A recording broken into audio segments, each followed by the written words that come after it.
شروع کے صفحات میں سورہ آراف کے حضرت آدم علیہ السلام کی ولادت کے بعد جو معاملات ہوئے تھے وہ شیطان کے ساتھ اس کا پورا تفصیل سے ذکر آیا ہے۔ آدم علیہ السلام کو اللہ تعالیٰ نے پیدا فرمایا مٹی سے گوند کر کے ان کی شکل بنائی گئی۔ پھر اس کے بعد جب ان کے جسم میں روح ڈالی گئی تو اللہ تعالیٰ نے آدم علیہ السلام کو سامنے رکھ کر سارے ملائکہ جتنے فرشتے تھے سب سے کہا اسجدوا لآدم، آدم کو سجدہ کرو۔ تو یہ جو سجدہ تھا وہ عبادت کا سجدہ نہیں، سجدہ تو صرف اللہ کے لیے۔ یہاں جو سجدہ تھا وہ تعظیم کا سجدہ تھا۔ وہ تعظیم کا سجدہ بھی ہماری شریعت میں جائز نہیں۔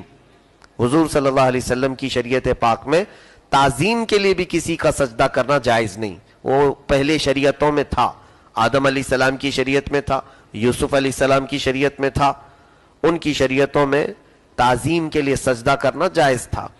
تو فرشتوں کو سجدہ کروایا گیا۔ ابلیس کون تھا اس کی تحقیق الگ ہے۔ وَكَانَ مِنَ الْجِنِّ، قرآن کہتا ہے وہ جنات میں سے تھا، لیکن فرشتوں کو تعلیم دیا کرتا تھا۔ برسوں عبادت کیا رب تعالیٰ کی اس نے، 1-2 سال نہیں بلکہ بعض روایات بتاتی ہیں کہ 1 کروڑ سال سے زیادہ عبادت کیا ہے۔ اور اس کے سجدے اگر روئے زمین پر پھیلا دیے جائیں تو ایک رائی کے دانے کے برابر بھی جگہ باقی نہیں رہے گی، اتنے سجدے کیے۔ صرف غرور آیا دل میں اس بات کا کہ مجھے آگ سے بنایا ہے رب تعالیٰ نے اور اس آدم کو مٹی سے بنایا گیا، مٹی کے سامنے آگ کیسے جھک جائے۔ اس نے یہ نہیں دیکھا کہ حکم کس کا تھا، اس نے اپنی حیثیت کو دیکھا۔ اور اللہ رب العزت نے فرمایا جا تو راندہ بارگاہ ہو گیا، مردود ہے تو اس نے کہا انظرنی الی یوم یبعثون، مجھے قیامت تک کی مہلت دے دے، مجھے لمبی عمر دے دے۔ قال انک من المنظرین، اللہ فرماتا ہے ٹھیک ہے جا، تجھے مہلت دے دیا، تجھے طاقت بھی دیا، عمر بھی دیا، قیامت تک تو زندہ رہ۔ پھر وہ کیا کہتا ہے؟ قال فبما اغویتنی لأقعدن لهم صراطک المستقیم۔ اب چیلنج کر رہا ہے رب تعالیٰ سے کہ اے رب ذوالجلال، اب میں تیرے سیدھے راستے پر بیٹھ جاؤں گا، سیدھے راستے پر بیٹھ جاؤں گا۔ ثم لآتینہم من بین ایدیہم ومن خلفہم وعن ایمانہم وعن شمائلہم ولا تجد اکثرہم شاکرین۔ پھر جو بھی تیرے سیدھے راستے پر چلے گا بندہ تیرا، میں کبھی اس کے پیچھے سے، کبھی اس کے سامنے سے، کبھی دائیں کبھی بائیں سے آ کر اسے اس راستے سے ہٹا دوں گا۔ اللہ سے وہ کہہ رہا ہے۔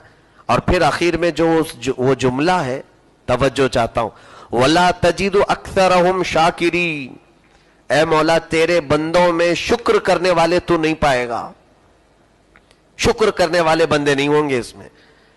یہ چیز صحیح ہے کہ ہمارے درمیان شکر کرنے والے بندے بہت کم ہیں۔ جو چیز ہے اس کا شکر نہیں کیا جاتا، جو نہیں ہے اس کی شکایت ضرور کی جاتی ہے۔ کبھی ایسا ہوا ہے کہ آپ سب کو بتاتے گھوم رہے ہوں کہ الحمدللہ میں صحت یاب ہوں، الحمدللہ میں صحت یاب ہوں؟ ایسا بہت کم ہوتا ہے۔ الحمدللہ میرے گھر میں ساری چیزیں۔ ہاں بیماری ہو جائے تو کئی لوگوں کو ہم بتاتے ہیں بیماری ایسی ہو گئی ہے، بیماری فلاں ہے، گھر میں ایسا چل رہا ہے، ویسا چل رہا ہے۔ تو بندہ ہمیشہ مصیبتوں کا ذکر کرتا ہے اور نعمتوں کی قدر نہیں کرتا، جبکہ رب تعالیٰ فرماتا ہے لَإِن شَكَرْتُمْ لَأَزِيدَنَّكُمْ، تم اگر شکر کرو میں تمہیں زیادہ دوں گا۔ یہاں شیطان ابلیس لعین یہ چاہتا ہے کہ جو بھی اس صراط مستقیم پر آئے گا اسے وہ بہکائے گا۔ میرے عزیزو، آج میں تنبیہاً کچھ باتیں عرض کرنا چاہوں گا۔ شیطان ہم کہتے ہیں تقریباً دنیا کے اکثر مذہب میں، اکثر دین جو ہے سب کے ہاں شیطان کا ایک تصور ہے۔ ڈیول کہتے ہیں یا سیٹن کہتے ہیں، کسی بھی طرح سے کسی نام سے ہر قوم ایک بات مانتی ہے کہ ایک برائی کی طاقت ہے دنیا میں جو برائی کرواتی ہے۔ ہمارے اسلامی عقیدے کے اعتبار سے شیطان، اس کی ایک اپنی ذات ہے، اللہ نے اسے بھی بنایا ہے اور اسے قوت دی ہے، طاقت دی ہے، وہ انسانوں کے ساتھ جو کچھ کرنا چاہے کرے، صرف آزمائش کے لیے اللہ تعالیٰ نے اسے طاقت دی ہے۔ کبھی یہ مت سمجھنا کہ شیطان کے پاس بہت طاقت ہے تو میں اس کی پوجا میں لگ جاؤں۔ یہی دھوکہ کچھ قوم کچھ ایسے لوگوں کو ہوا جو آج دنیا میں عبدۃ الشیاطین سے مشہور ہیں، ڈیول ورشپرز، یعنی وہ شیطان کی پوجا کرنے والے لوگ۔ آج جو یہ الومیناتی، فری میسنز، یہ جو تنظیموں کے نام بار بار آپ سنتے ہیں، یہودیوں کی چال، بعض یہودی وہ خود بھی الومیناتی کو نہیں تسلیم کرتے۔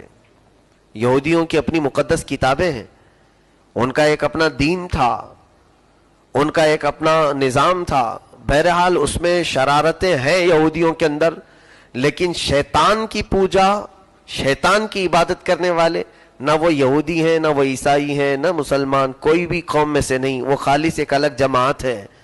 اور وہی اب سب سے زیادہ ہمارے لیے ڈینجر ہے پوری دنیا میں۔ وہ شیطان کو راضی کرنے کے لیے کیا کیا کرتے ہیں۔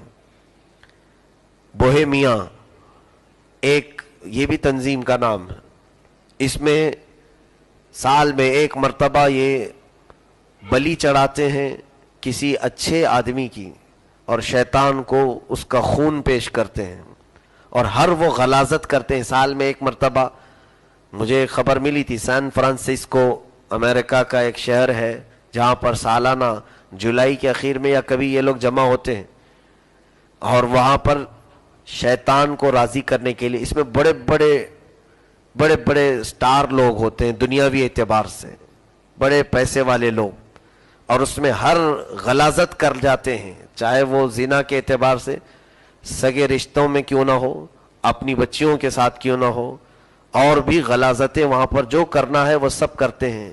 جس چیز کو دنیا کے معاشرے میں برا سمجھا جاتا ہے، ان کے ہاں وہ ساری حدیں پھلان کر کے کام کرنا ہوتا ہے۔ جس کو دنیا عیب سمجھ رہی وہ پورا کر کے دکھاؤ۔ یہ سب کرنے کے بعد سنا ہے کہ شیطان ان کے سامنے ظاہر ہوتا ہے اور ان کو اپنی خوشی کا اظہار کرتا ہے کہ میں تم سب سے خوش ہوں۔ یہ شیطانی قوت حاصل کرنے کے لیے، شیطانی قوت حاصل کرنے کے لیے وہ ہر برائی کر جاتے ہیں۔ میرے عزیزو، آج دنیا میں کون سی ایسی قوم ہے جو زنا کو رواج دینا چاہتی ہو، جو لوگوں کو تباہ و برباد کرنا چاہتی ہو؟ کوئی ایسی قوم نہیں، صرف وہ ڈیول ورشپرز ہیں جو شیطان کے پجاری ہیں۔ پوری دنیا میں انہوں نے ایسی تمام چیزیں پہنچائی ہیں۔ ہماری قوم ہی نہیں اس سے جوجھ رہی ہے، عیسائی قوم کے بھی نوجوان بچے، دوسری قوموں کے بھی نوجوان بچے اس تمام بلاؤں میں مبتلا ہو چکے ہیں، ان مصیبتوں میں وہ گرفتار ہو چکے ہیں۔ بیماریاں یہ الگ چھوڑتے ہیں اور جادو کے طریقوں سے الگ ہمیں ورغلاتے ہیں۔ عورتوں کو، بچیوں کو ننگا رہنے پر انعام سے نوازتے ہیں۔ جو لڑکی ننگی ہو کر بازار میں آئے اور اپنی آزادی کا اعلان کرے تو غیب سے اس کے پاس دیکھنا اس کے سپورٹرز آ جائیں گے، اس کو بہت زیادہ پروموٹ کیا جائے گا۔ یہ پورا یہ شیطانی جو عباد ہیں، پجاری ہیں، پوری دنیا میں انہوں نے اپنا جال بچھا رکھا ہے۔ نشے کی ہر نئی چیز کو دنیا میں رواج دینے میں کس کا ہاتھ ہے؟ ہر طرح کے نئے نئے نشے لائے جاتے ہیں، ایسے خطرناک نشے پیدا کیے جا رہے ہیں۔ یہ سب شیطان کے پجاریوں کے حرکات ہیں۔ میں کہنا چاہتا ہوں میرے عزیزو، ہمارے ہاں تصور کیا ہے؟ جب شیطان کہتے ہیں تو لوگ یہ سمجھتے ہیں شیطان جب آئے گا تو دیکھیں گے۔ تو کیسا ہے پھر شیطان؟ کب دیکھو گے اس کو؟ تمہارے ذہن میں ایک تصویر بنی ہوگی، بڑے سینگ ہوں گے اس کے، بڑے بڑے بال ہوں گے، لمبے دانت ہوں گے۔ شیطان کا تصور آتے ہی تمہارے دماغ میں ایک الگ سی چھبی آتی ہے، ایک تصویر آتی ہے۔ شیطان ایسا تھوڑی نہ تمہارے پاس آئے گا۔ شیطان، قرآن کہتا ہے الذی یوسوس فی صدور الناس من الجنۃ والناس، جو تمہارے سینوں میں وسوسہ ڈالتا ہے وہ جنات میں سے بھی ہوتا ہے اور انسانوں میں سے بھی آتا ہے۔ شیطان دوست کی شکل میں آئے گا تمہارے، انسان کی شکل میں، کبھی بزرگ کی شکل میں، کبھی بوڑھے کی شکل میں، کبھی بچے کی شکل میں، اور کبھی عورت کی شکل میں۔ ہر خوبصورت دکھنے والی عورت یہ مت سمجھ لینا کہ وہ میری محبوبہ ہے، شیطان اس لباس میں ہوتا ہے۔ اور اسی طرح سے وہ بچیاں جو کسی نوجوان پر فریفتہ ہو جاتی ہیں، ان کے متعلق بھی فرمایا گیا کہ شیطان بہت حسین و جمیل لڑکے کی شکل میں آئے گا، تو عورتوں کو ورغلانے کے لیے کچھ بچیاں فدا ہو گئیں اس کا ظاہر دیکھ کر کے، جبکہ وہ ابلیس لعین ہوتا ہے، شیطان مردود ہوتا ہے.